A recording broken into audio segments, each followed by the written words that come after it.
Hi, I'm Sandra Blake, and I'm going to be telling you about my experience with the Fast Track internship for the junior year in SciBacs. So what is Fast Track? Fast Track is our big project in the junior year of SciBacs at Edison.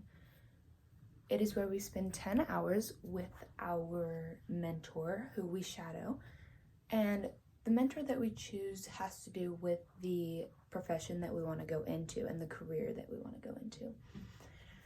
My mentor was Melissa Reichert. She is a kindergarten teacher at Eder Elementary School, and she has been teaching for 27 years. Now, why did I choose to do it with a kindergarten teacher? I chose this because I've wanted to be a kindergarten teacher since I can remember. It has been my dream job since I was in kindergarten.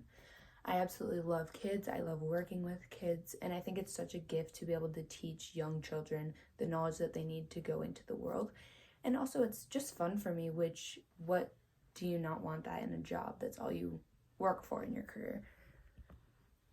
This is a little SWOT analysis on me and how it would be in this job. My strengths are that I am good with kids, I'm patient, and I am loving.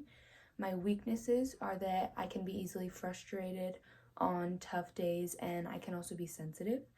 Opportunities is making connections with anyone that is in that field and being able to use those connections to find a job, as well as having a college degree, which is always good to get your education higher, and you need that to be in this profession. Some threats are that the job is not well paying, and it can be hard to find open positions if you don't make connections and if you aren't out there doing what you can to meet people. Here are some of the main points I learned. We're going to start with some of the main ideas, and then we'll break it down into them individually. What did I learn? Main points that I learned was mental stimulation, scaffolding, teaching strategies, organization tips, and routine. First, we will go into mental stimulation and how this affects learning. Mental stimulation is very important to keep the kids engaged, especially at such a young age when they're not used to school and being sat down for multiple hours at a time. It's very important to keep them engaged and wanting to do the work with you. I did my process speech on how to make a worksheet that can be mentally stimulating for the children. Something that I added in this was that you can color, because obviously as kindergartners that's a big thing that they do and they enjoy, as well as it was counting bugs, which you can see here, and that is something that I thought they would be inclined to want to do, and it can also push their brain to think of what colors the bugs are, as well as doing horizontal math, which is what my worksheet is teaching. Next thing I learned was scaffolding. This means teaching to the lowest common denominator. Scaffolding is very important because it needs to be there so that all kids have the opportunity to learn and that they can all have the opportunity to be able to understand these things. So how?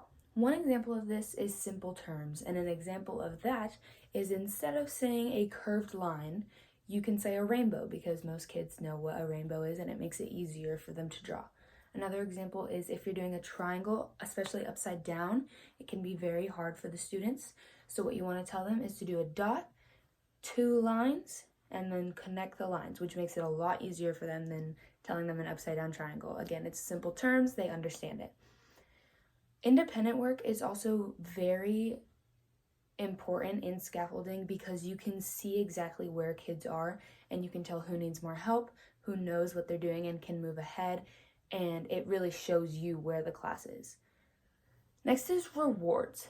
This can help a lot, especially with encouraging kids to learn and understand, because that is how you grow up, is you do these things to earn rewards and to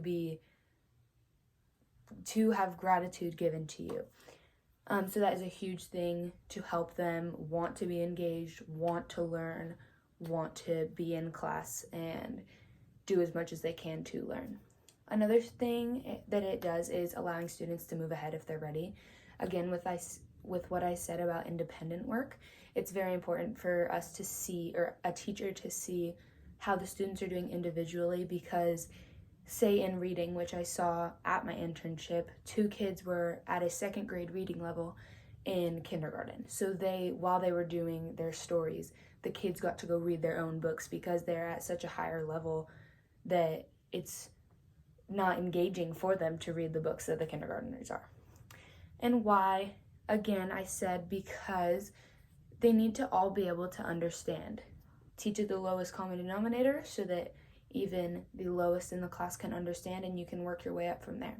This way it doesn't leave students behind and have students dragging along, and they can have extra time if they need, but you can also allow the students that are ahead to keep going. A teaching strategy that involves scaffolding is called show, do, go. And this is show, where the teacher directs something. So if you guys are doing horizontal addition, the teacher will show her doing a worksheet. This is how you do it. This is what I'm doing, so on and so forth. Do is guided practice. So that is with the teacher. That is the teacher writing, but the students are helping her find the answers and telling her the answers and being able to work with her, although they're not by themselves yet. And then go is when they do independent work and they're able to do this work by themselves, understand it, and again, that can really show where they are in the class. Another thing I learned was routine. This is extremely important at a young age because not only is school a new concept to them, but even at home, having a routine is very important so that the child can learn independence and they can know what to do. They can have a specific order to do things so that they know what they need to do. It's in their head. It's not, oh, what do I do here? What do I do there? It's very much promoting independence, and not only at school, but again at home, even just with like a morning routine so that they can be able to do it by themselves. And something huge in the routine of kindergarten is that kids need to move around. Again, they're not used to school. They're not used to sitting down for hours and hours at a time. They need breaks frequently, especially at the beginning of the year, because their attention spans are so short. They're not used to having to sit there and do something for 45 minutes. So at the beginning of the year, you really need to do 10, 15 minutes, allow them to have a little break, whether that's getting up and doing a little dance, going outside for a recess, or anything like that. And again, this can pertain to the subject or not. In my mentor's class, they were learning about penguins. So one of the breaks we took was we put up a video of a penguin, and it was a little penguin doing a dance, and they got to do it with them, which got them up, got them moving, but it was still teaching them about penguins.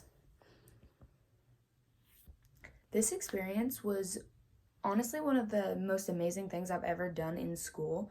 Not only did it allow me to confirm that I did want to teach and be able to see how to get there and what it is when you're there, but I had fun doing it. I got to spend time with the kids and be able to ask questions, make connections with this amazing mentor that I had, Melissa, and now I have her forever if I ever have any questions. It was just amazing to be able to work with the kids again and just be able to see, hey, this is what it would actually be like, because I've always wanted to be a kindergarten teacher, but I never actually got to experience it, which is what this showed me. If you have any questions, you can contact me here. And again, thank you for this opportunity, and reach out to me.